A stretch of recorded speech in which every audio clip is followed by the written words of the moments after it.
Welcome to the National Drug Screening Video Blog Series. My name is Tom Fulmer. I'm the Vice President of Business Development, and I will be hosting this series. You can find out more information on our website and visiting our blog at www.nationaldrugscreening.com, where we help employers and individuals better understand drug testing policies and trends, and how to have a drug-free workplace. Today's guest is going to be Mr. Joe Riley. He's the President of National Drug Screening. He's also the former chair of DAISHA, the Drug and Alcohol Testing Industry Association, and current board member. Mr. Riley's been consulting in the industry since 1993, and we'd like to welcome him to the show today.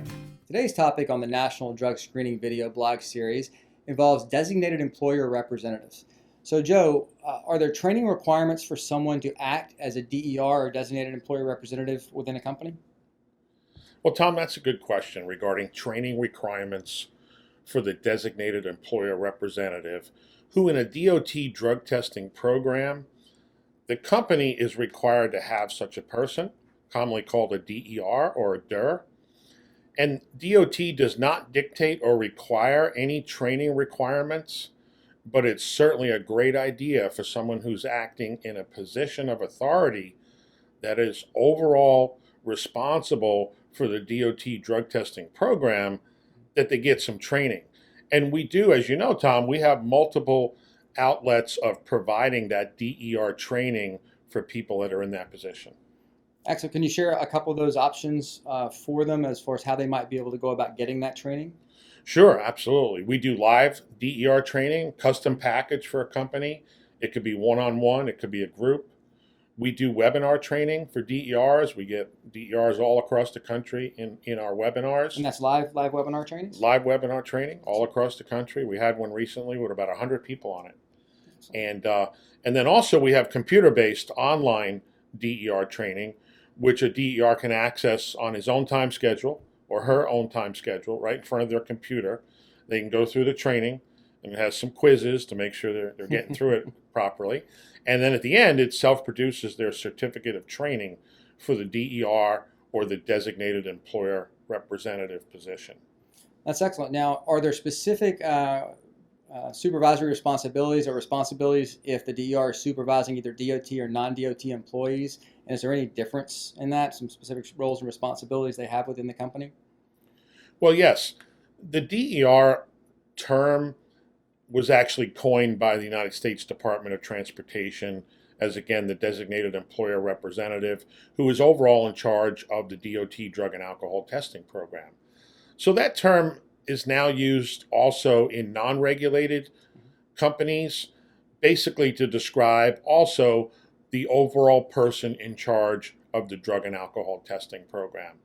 So the DER for both DOT and non-DOT, they have a huge responsibility. They need to make sure that regulations are being followed, that best practices are being followed, and that would filter down to both supervisors for reasonable suspicion, training and testing, and also for post-accident testing that would meet the specific required post-accident criteria. Well, and you mentioned that DER was a coined term for regulated employees. For regulated employees, they're required to participate in a random consortium or random testing pool. So can the DER manage that random testing pool for the company's employees, or do they have to have someone else do that, or is there an option there? It's really best to use a third party to manage the random selection and notification process. And this way, there's kind of a firewall there, and nobody can accuse somebody of favoritism or he or she didn't like me, that's why we got picked for the random test. It's really best to use a third party, like a third-party administrator, a company like National Drug Screening, that can manage the random selection process with a scientifically valid random selection method. That's excellent. Now, as far as that's the randoms, what about reasonable suspicion or post-accident situations? What's the DER's responsibility or role in those situations? Well, for reasonable suspicion, that determination should be made by someone that's supervising the employee that may be showing signs or symptoms of being under the influence of drugs or alcohol. The DER could, in fact, also be the supervisor, but may not be. What's important is that whoever is supervising the employees should be trained to make reasonable suspicion determinations. Same goes for post-accident testing situations. Both the DER and the supervisor should know what the criteria is to require now the post-accident drug and alcohol test. And so it could either be the DER or the supervisor that makes that post-accident testing decision. Since you mentioned the post-accident there, sometimes those post-accidents happen, after normal business hours.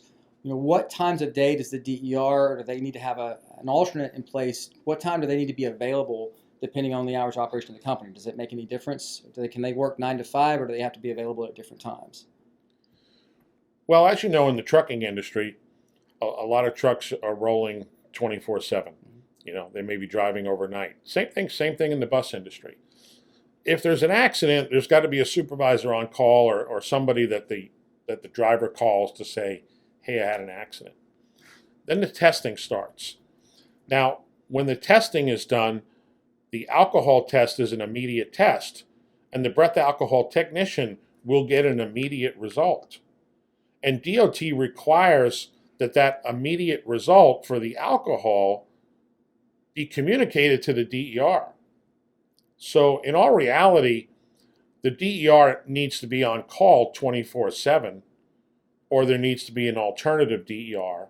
So there always needs to be a DER available to be able to receive alcohol test results. And again, if they're positive, that DER would be responsible to make sure that employee is removed from that safety-sensitive position. Excellent. Well, Joe, thank you for sharing the information on designated employer representatives, or DERs. We have more information on our website, www.nationaldrugscreening.com. Make sure you check out the blog. We also have a great search function, so if you want to know more about roles and responsibilities, about upcoming training opportunities, whether it's live or recorded training for designated employer representatives, make sure you visit us on the website and check back for our next video blog series coming soon.